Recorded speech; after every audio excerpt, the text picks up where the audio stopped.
Salut la Bulls Nation, j'espère que vous allez bien. Enfin, on peut parler d'une victoire. Ça faisait longtemps, très longtemps, trop longtemps.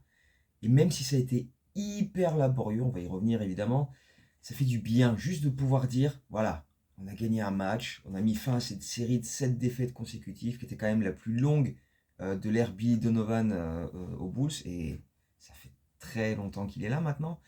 Donc, euh, donc voilà, ça fait du bien. On va revenir sur ça. Mais après, je sais qu'il y en a beaucoup qui aimeraient qu'on continue de perdre et qu'on tombe au classement pour améliorer nos chances à la draft, etc.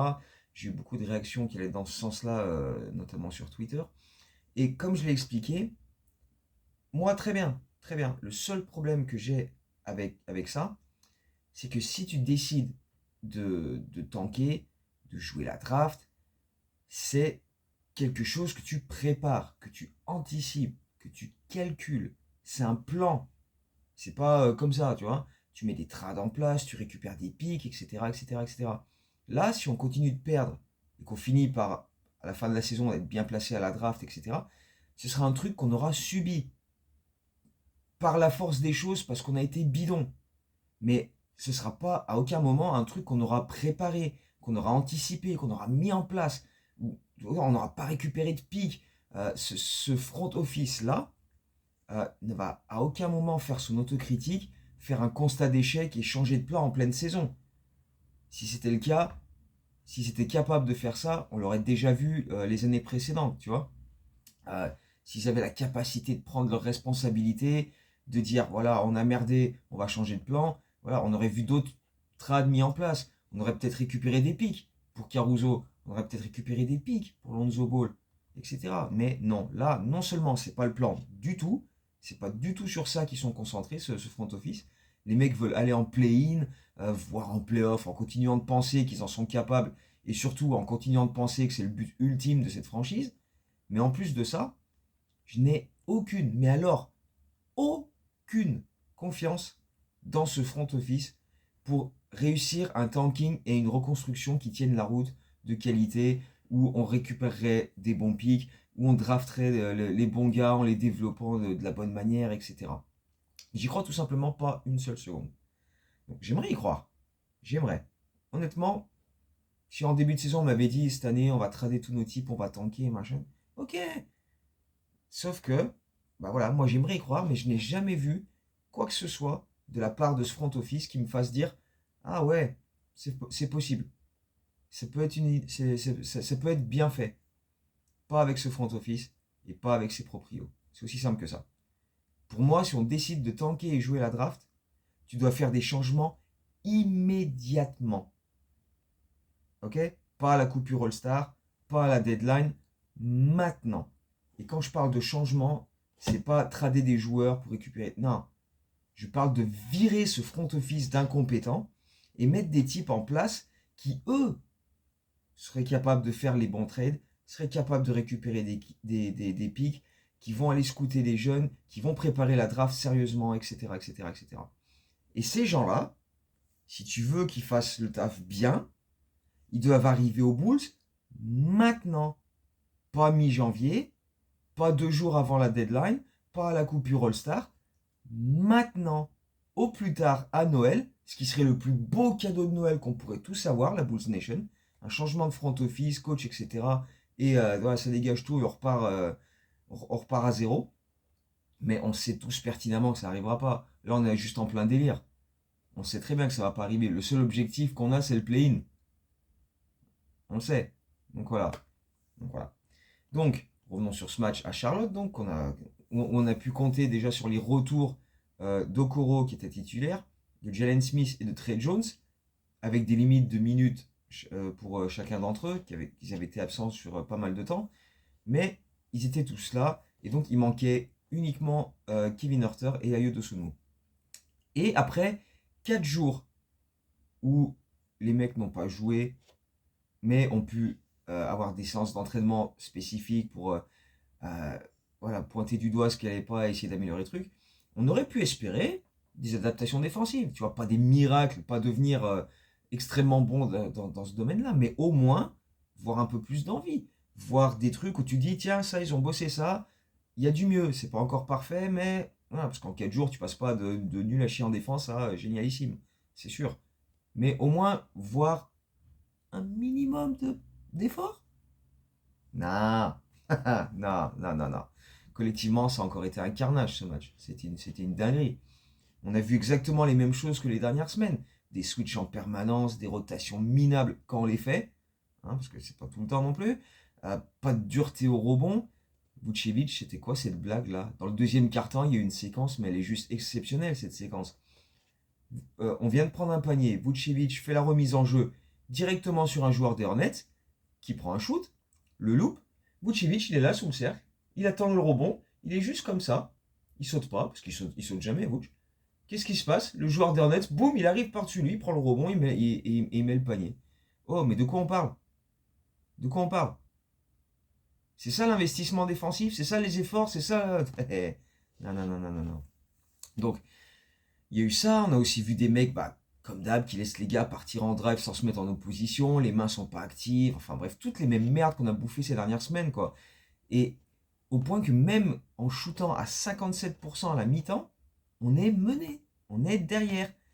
Mené par les Charlotte Hornets. Sans la Melo Ball, sans Sexton, sans Mann, mais avec Miles Bridges et Con Knoppel qui ont fait un récital tout le match, parce on les a laissés ouverts tout le temps. Ils ont eu des shoots, mais à un moment, il y en a un qui se dit, on va aller faire un contest ou... Non, non, non. Bah non, non. Donc voilà, on est mené. On va même prendre jusqu'à 13 points de retard au milieu du troisième quart-temps.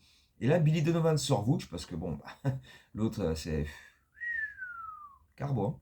Carbo complet, dégage-moi ça. Et il a associé Collins et Jalen Smith, avec donc deux grands pour essayer d'apporter un peu de taille, du rebond, etc. Il l'avait déjà fait au deuxième quart-temps, ça n'avait pas du tout marché. Et là, milieu du troisième quart-temps, paradoxalement, c'est ça qui va faire la différence. C'est ça qui va aider à débuter un comeback. Parce qu'on va finir on va finir le troisième quart-temps avec un 14-4 pour bien bien se remettre dans le match.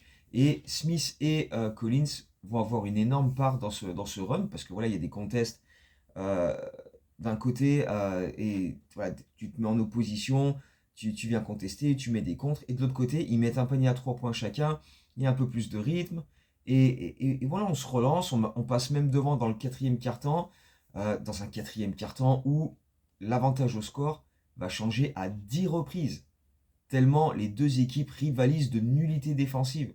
C'est des deux côtés, c'est aussi ridicule l'un que l'autre. Tu sais pas contester un tir correctement, tu laisses des espaces, c'est porte ouverte. Enfin bref, c'est une dinguerie. On va prendre 5 points d'avance dans la dernière minute de ce match. Et là, tu te dis, bon, il suffirait de faire un stop, mais avec les Bulls, suffire de faire un stop, c'est une mission quand même. Et on va se faire peur tout seul. Il y a une remise en jeu pour les Hornets. Tu sais ce qu'il dit, il est là. Il dort. Derrière, t'as Bridges qui part dans son dos. La balle lui arrive sous le panier. Guidi fait oh merde. Donc il y va. Et qu'est-ce que tu fais à chaque fois quand tu essaies de rattraper une connerie? T'en fais une deuxième. Faute. N1 concédé pour Bridges. Parfait, nickel, changez rien. Ensuite, Kobe va louper un lancer franc. Les Bulls mènent de 3 points. Et à 10 secondes de la fin, Knoppel prend un 3 points. Qui aurait donc pu égaliser. Collins vient faire faute. Et donne 3 lancers francs. Sauf que Billy Donovan utilise son challenge. Et le call est inversé. Et honnêtement, on va pas se mentir, il y a faute. Il y a faute. C'est très léger, mais il y a un contact de Collins sur la main de Knoppel au moment du shoot. Elle y est. Franchement, elle y est. Il n'y a pas à tortiller, non, non. Normalement, il y a faute. Donc on s'en sort extrêmement, extrêmement bien, parce que du coup, les arbitres inversent ce call, on récupère la possession, et il reste 10 secondes. Waouh. Donc, bah, les Hornets, ils sont obligés de faire faute. Ils envoient Kobe au lancer franc qui fait 2 sur 2. Et après, Knoppel va juste marquer un lay-up dans les dernières secondes pour finir avec 33 points, ce qui est un record en carrière. Et on s'impose 129-126. Mais bordel de... qu'est-ce que ça a été laborieux, encore une fois.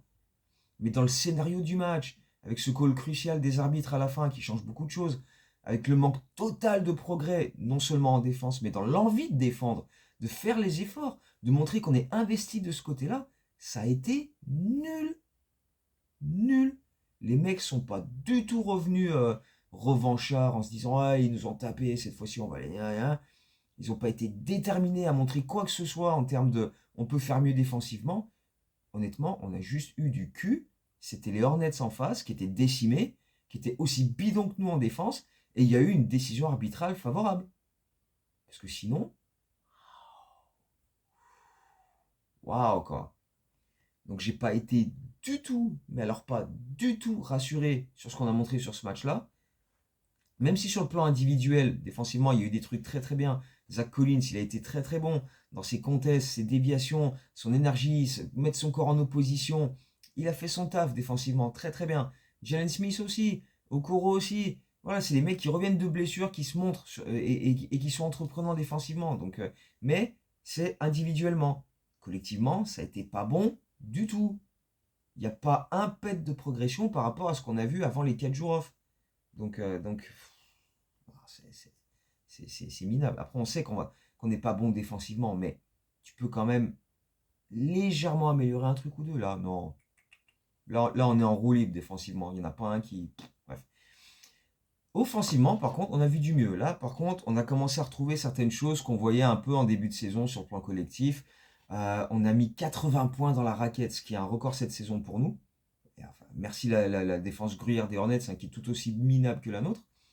Mais voilà, on a 29 passes décisives. Comme je disais dans la dernière vidéo, j'aimerais qu'on se rapproche plus des 30, plus que des 21-22 qu'on voyait les derniers temps. Donc ça, déjà, c'est du mieux. On a 7 joueurs à 10 points ou plus. Pareil, c'est ce qu'on voyait en début de saison. Tu avais régulièrement 6, 7, 8 joueurs à au moins 10 points. Là, tu en as 7. Tu as 55% d'adresse. Donc voilà, ça, c'est des choses intéressantes. Ça, c'est des trucs sur lesquels tu peux un minimum t'appuyer et te dire, voilà, ça, c'est des trucs qu'on a bien fait. On a vu les retours, donc, comme on disait, de Smith, Okoro et Jones. Ça a redonné un coup de boost au banc. Le banc a mis 45 points. Et ça aussi, c'est un truc qu'on voyait souvent en début de saison. Le banc qui était productif, qui amenait plein de points, avec un très bon Patrick Williams. C'est rare, donc il faut le dire quand ça arrive. Il a mis 16 points. Collins aussi a mis 16 points. Il a été très très bon. Okoro en a mis 15.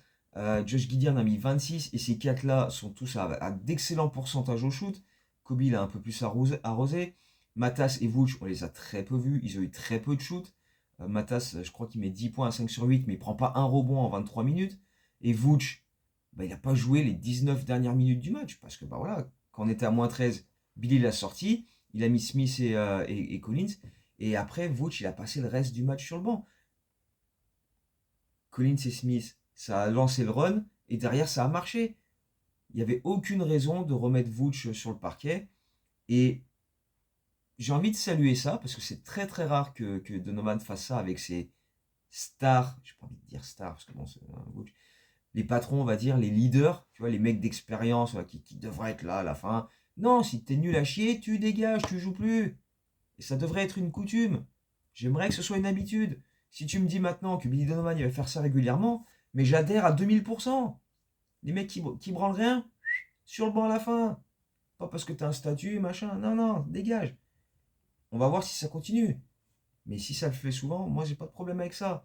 On va voir comment Vooch va réagir aussi. Parce que là, il a fait genre après le match, bon, on a gagné, donc pas de soucis, etc. Là, là. Mais si ça devient une habitude, j'aimerais voir s'il tient le même discours à chaque fois, tu vois. On va bien voir. On va bien voir. Mais en tout cas, si c'est un truc que Billy Donovan commence à mettre régulièrement en place, 200%. 200%. Bref, on va voir. Donc ce soir, on va essayer de continuer cette. Je sais pas si c'est une dynamique positive en fait. Je sais. C'est pas une série de victoires, on en a qu'une, mais on peut faire une série de victoires si on gagne ce soir. On reçoit les New Orleans Pelicans. Alors les New Orleans Pelicans, ils ont gagné jeudi soir contre Portland en mettant 88 points dans la raquette, ce qui est leur record de franchise absolu. Tu vois. Et c'est leur seule victoire en plus de la nôtre depuis le 5 novembre. Donc depuis le 5 novembre, les Pelicans, ils ont gagné 2 matchs. C'est face à nous. Et c'est contre Portland jeudi. Et à chaque fois, ils ont mis 143 points. On est prévenu. On est prévenu. Ils viennent de mettre 88 points dans la raquette adverse. On est prévenu. Sachant comment nous, on a défendu encore sur ce match contre Charlotte, eh bien, ça va être compliqué encore une fois, j'ai autant vous le dire. Moi, je pars pas serein. On peut gagner ce match ce soir. Mais après, Zion est questionable, donc il a loupé je sais plus combien de derniers matchs. Ça fait à peu près 2 semaines qu'il n'a pas joué. Il peut éventuellement revenir ce soir, c'est pas garanti, mais il est. Voilà. Honnêtement, je pars pas serein.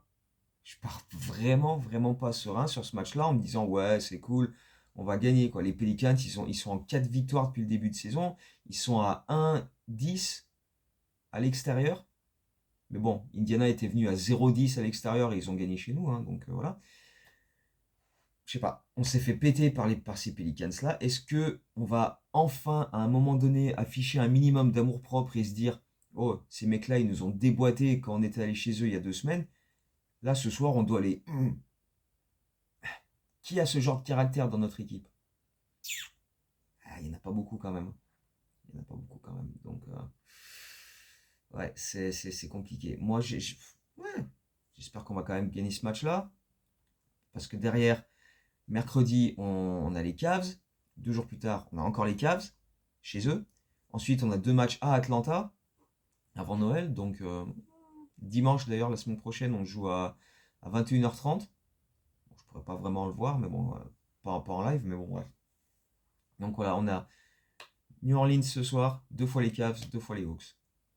Donc ouais, si on veut en gagner un minimum sur cette série-là, bah ce soir ce serait une bonne idée quand même. Mais ça va pas être simple du tout, du tout, du tout. Donc les gars, ce serait bien de se sortir les doigts et de montrer autre chose que ce qu'on a montré vendredi à Charlotte. Parce que là, si on continue de faire les mêmes trucs défensivement, bah, même les Pelicans ce soir ils peuvent nous déboîter quoi. Et ce sera pas une surprise du tout, quoi. Donc voilà, on va se retrouver après ce match de ce soir, débriefer, je l'espère, une victoire, parce que comme je l'ai dit en début de vidéo, le tanking, oui, mais pas de la manière dont on le ferait actuellement, quoi.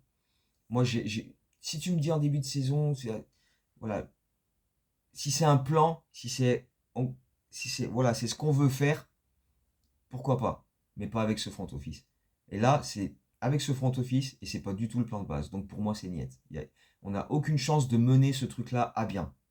Il y a, mais même là, dans la situation actuelle, hein. Donc pourquoi pas tenter autre chose? Ok, mais il faut pas juste changer de plan. Il faut changer les mecs qui vont mettre ce plan en route. Parce que sinon, c'est voué à l'échec d'entrée. Voilà. C'est aussi simple que ça. Donc bref, Bulls Pels ce soir à 1h du matin.